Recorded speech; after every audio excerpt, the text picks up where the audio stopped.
বিসার math ক্লাসে স্বাগতম। আশা করি ভালো আছো। আজকে আমরা ষষ্ঠ শ্রেণীর পঞ্চম অধ্যায় সরল সমীকরণ অনুশীলনী 5-এর 12 নং অঙ্কটি আজকে আমরা সমাধান দিতে চেষ্টা করব। তোমরা একটু ধৈর্য সহকারে প্রথম থেকে শেষ পর্যন্ত দেখতে চেষ্টা করো। অবশ্যই তোমরা বুঝতে পারবে, এটা আমার আশা। তাহলে চলো 12 নম্বর অঙ্কটা আমরা বোর্ডে লিখে রাখছি। অঙ্কটা হলো x + 4 = 13। x + 4 = 13। আমাকে বলছে, প্রশ্নে বলছে সমীকরণগুলোর সমাধান করো, অর্থাৎ x এর মান বের করতে হবে। x y z এগুলোকে বলা হয় চলক। x y z এগুলোকে বলা হয় চলক। চলকের মান আমাকে বের করতে হবে। চলকের মান আমাকে বের করতে হবে। x + 4 = 13। আমরা এটা x এর মান আমরা নির্ণয় করব, অর্থাৎ চলকের মান নির্ণয় করব। x থাকলে x এর মান নির্ণয় করব, y থাকলে y এর মান নির্ণয় করব, z থাকলে z এর মান নির্ণয় করব, ছোট হাতের a b c থাকলে a এর মান, b এর মান, c এর মান আমরা নির্ণয় করব। তাহলে আমরা x এর মান নির্ণয় করতে হলে কি করতে হবে? আমাকে x এর মানটা নির্ণয় করতে হলে x টা সব সময় বামে রাখতে হবে, আর যে স্বাভাবিক সংখ্যাগুলো আছে সেগুলো আমরা ডান দিকে নিয়ে যাব, চিহ্ন পরিবর্তন করে। এরকম হতে পারে, এটাকে বলা হয় পক্ষান্তর করে। তাহলে আমি এই অঙ্কটার দুইটা নিয়ম দেখাবো, একটা হলো পক্ষান্তর করে আর একটা পক্ষান্তর না করে, যেটা তোমাদের বোর্ড বইয়ে স্বাভাবিক নিয়মে দেওয়া আছে। সেই অঙ্কটাই আমরা করতে চেষ্টা করব, তার ভিন্নতা আমরা করব না। কি করব আমরা? প্রথমে দেখো, এটাকে বলা হয় বাম সমানের এই দিকটা হলো ডান পক্ষ, এই দিকটা হলো বাম পক্ষ। তাহলে বাম পক্ষ হলো এটা, ডান পক্ষ হলো 13। বাম পক্ষ হলো x + 4, ডান পক্ষ হলো 13। আমরা কি করব? বামে আমরা x রাখবো আর স্বাভাবিক সংখ্যাগুলোকে ডান দিকে নিতে চেষ্টা করব। কিভাবে নিব? প্রথমে আমরা দেখো লিখি বা x, এখন প্লাস x কে যদি আমরা সরাইতে চাই, প্লাস x কে সরাইতে হলে প্লাস 4 কে সরাইতে গেলে, প্লাস 4 কে যদি আমরা সরাইতে যাই তাহলে এদিকে -4 লাগবে। -4 আর +4 কাটা গেলে আমাদের শুধু বামে x থাকবে। এখন তুমি চিন্তা করতে হবে, এদিকে আছে x + 4, আমাকে বামে শুধু x রাখতে হবে, বাকি সংখ্যাগুলোকে বাম দিক থেকে সরাই দিতে হবে। তাহলে x + 4 কে যদি আমি সরাই দিতে চাই তাহলে আমার এদিকে একটা -4 লাগবে, অর্থাৎ প্লাসে মাইনাসে বিয়োগ। তাহলে বিয়োগ হলে 4 এ 4 এ কাটা যাবে, তাহলে বাম দিক থেকে 4টা আমার সরে যাবে। যদি x + 5 থাকে তাহলে আমি 5 বিয়োগ করব। যদি x - 2 থাকে তাহলে +2 করব। +2 করলে প্লাসে মাইনাসে কাটা, -2 থাকলে +2 দিতে হবে, +5 থাকলে -5 দিতে হবে, +4 থাকলে -4, -4 থাকলে +4, -5 থাকলে +5, +2 থাকলে -2। এখন আমি এদিকে আছে +4, সেজন্য আমি দিলাম -4। তাহলে আমাকে এক পক্ষে -4 দিলে আমার হবে না, দুনো পক্ষে দিতে হবে, এটা সমতা রক্ষা করা। 13 - 4, দেখো বাম পক্ষ দিলাম 4, ডান পক্ষ দিলাম 4। আমরা লিখব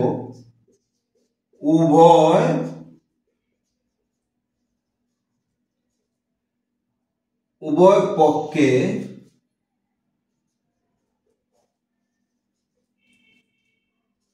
ফোর কি করলাম আমরা? বিয়োগ 4, উভয় পক্ষে 4 বিয়োগ করে, বিয়োগ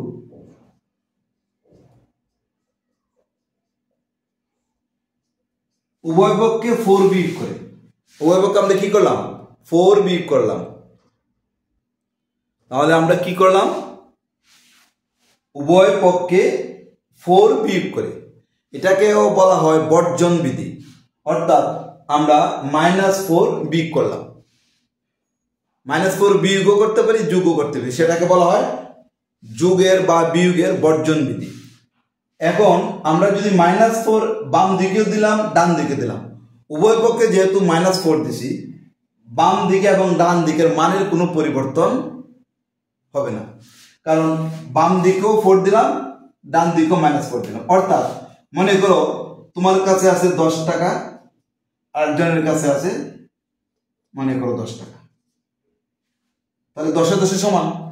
এখন তোমার থেকে যদি আমি 5 টাকা বিয়োগ করি, তার থেকেও যদি 5 টাকা বিয়োগ করি, তাহলে আবার দুজনের সমান কত? 10 থেকে 5 গেলে 5, আবার 5। উভয় পক্ষে আমি একই চিহ্নযুক্ত সদৃশ পদ আমরা বিয়োগ করছি, একই চিহ্নযুক্ত -4 -4 একই চিহ্নযুক্ত।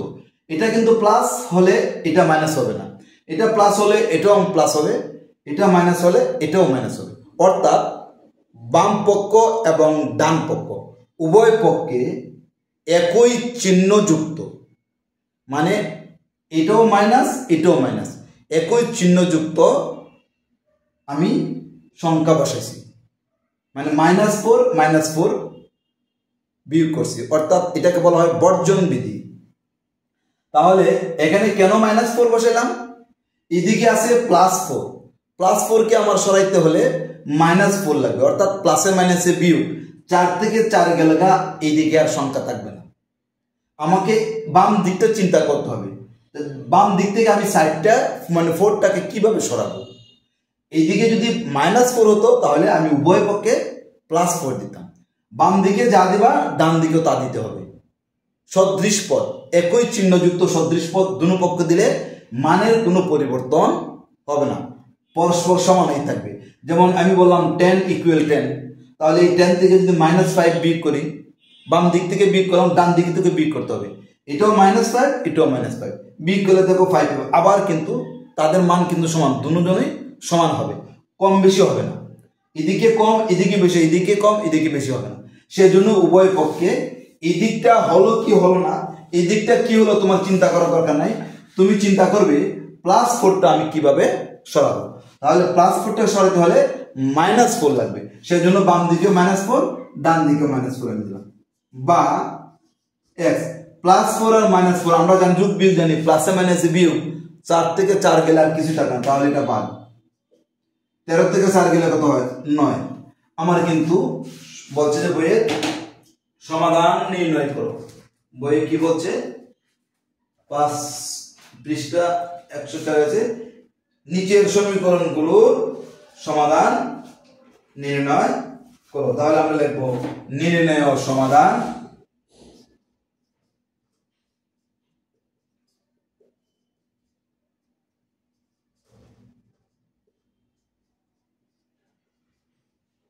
নির্ণয় সমাধান 9 বা x = 9 আমরা লিখতে পারি। x = 9 নিয়ে দেখি নির্ণয় সমাধান x = 9, आंसर যদি লেখো তাহলে 9 লিখতে পারো। তাহলে আমরা কি করলাম, +4টাকে সরানোর জন্য বাম পক্ষ এবং ডান পক্ষে উভয় পক্ষে আমরা 4 বিয়োগ করলাম, মানে 4 বিয়োগ করছি, -4 -4।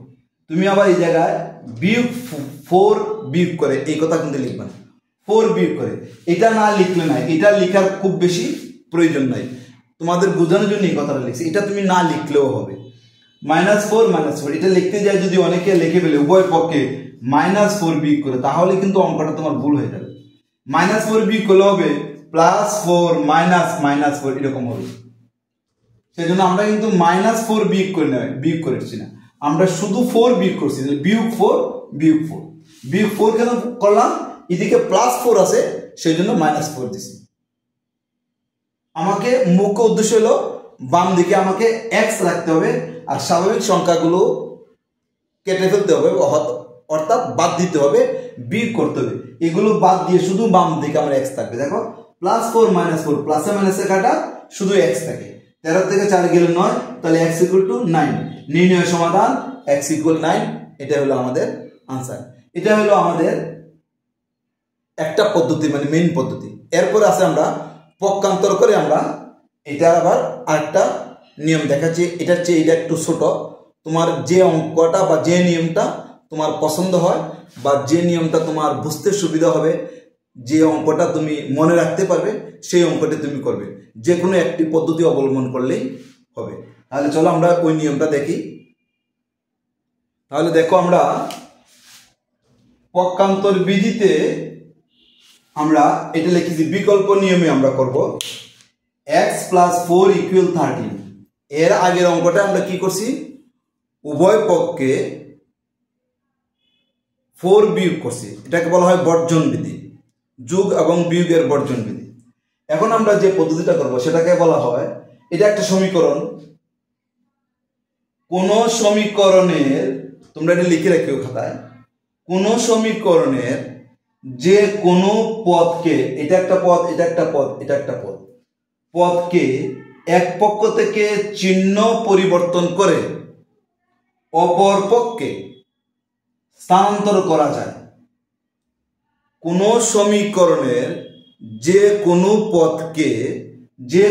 পদকে এক পক্ষ থেকে, অর্থাৎ এটা হলো এক পক্ষ বাম পক্ষ, এটা হলো ডান পক্ষ, বাম পক্ষ থেকে ডান পক্ষে চিহ্ন পরিবর্তন করে স্থানান্তর করা যায়, এই প্রক্রিয়াকে বলা হয় পক্ষান্তর বিধি। তাহলে আমরা কি বলবো, যে কোনো সমীকরণের বা কোনো সমীকরণের যে কোনো একটি পদকে, এটা একটা পদ, এটা একটা পদ, যে কোনো একটি পদকে চিহ্ন পরিবর্তন করে বাম পক্ষ থেকে ডান পক্ষ অথবা ডান পক্ষ থেকে বাম পক্ষ স্থানান্তর করা যায় বা আনা যায় বা নিয়ে আসা যায়, কি চিহ্ন পরিবর্তন করে, এই নিয়মটাকে বলা হয় পক্ষান্তর বিধি। আমি যদি বাম দিকের সংখ্যাটাকে, যেমন মনে করো x + 4 = 13, তাহলে x 13, দেখো এটা আছে প্লাসে, আমি এটাকে পক্ষান্তর করব, অর্থাৎ পদকে এক পক্ষ থেকে চিহ্ন পরিবর্তন করে, এটা আছে প্লাসের -4 হবে, চিহ্ন পরিবর্তন করে বাম পক্ষ থেকে ডান পক্ষে নেওয়া যায় অথবা ডান পক্ষ থেকে বাম পক্ষে আনা যায় বা নিয়ে আসা যায়, এই প্রক্রিয়াকে বলা হয় পক্ষান্তর বিধি। আমরা এখন পক্ষান্তর বিধিতে এটার সমাধান করব। পক্ষান্তর বিধিতে একটু সহজ আর কি, আর তোমরা ভবিষ্যতে পক্ষান্তর বিধিটাই করতে হবে। তাহলে আমি লিখি, বা x = 13 - 4। কি বললাম, এটা হলো পক্ষান্তর বিধি। বাম দিকের সংখ্যা ডান দিকে নিয়ে গেলাম, +4 আছে, -4 হলো। কোন সমীকরণের যে কোনো পদকে চিহ্ন পরিবর্তন করে বাম পক্ষ থেকে ডান পক্ষ অথবা ডান পক্ষ থেকে বাম পক্ষে স্থানান্তর করা যায় বা নিয়ে আসা যায় বা নেওয়া যায়, এই প্রক্রিয়াকে বলা হয় পক্ষান্তর বিধি। তাহলে বাম দিকের +4টা চিহ্ন পরিবর্তন করে ডান দিকে নিয়ে গেলাম, বাম দিকের +4টা সমান এলো ডান দিক, ডান দিকে আমরা চিহ্ন পরিবর্তন করে নিয়ে গেলাম, সেটা হলো পক্ষান্তর বিধি। বা x = 13 থেকে 4 গেলে 9। আমি দেখো x এর মান কিন্তু পেয়ে গেছি, লিখবো নির্ণয় সমাধান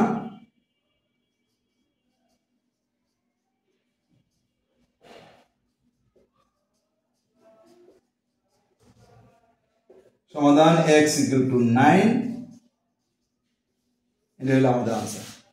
তাহলে আমরা একটা হলো পক্ষান্তর বিধি দিয়ে করলাম, আর একটা আমরা কি বর্জন বিধি দিয়ে সমাধান করলাম। বর্জন বিধি একটা করলাম আর পক্ষান্তর বিধি দিয়ে আমরা একটা করলাম। বর্জন বিধি মানে যোগ চিহ্ন বা বিয়োগ চিহ্ন বসাইয়া সংখ্যাটাকে বর্জন করতে হবে, কেটে ফেলতে হবে বা বাদ দিতে হবে, কথাটা এরকম। এর আগের অঙ্কটা আমরা বর্জন বিধি দিয়ে করছি, এখন আমরা পক্ষান্তর বিধি দিয়ে করলাম।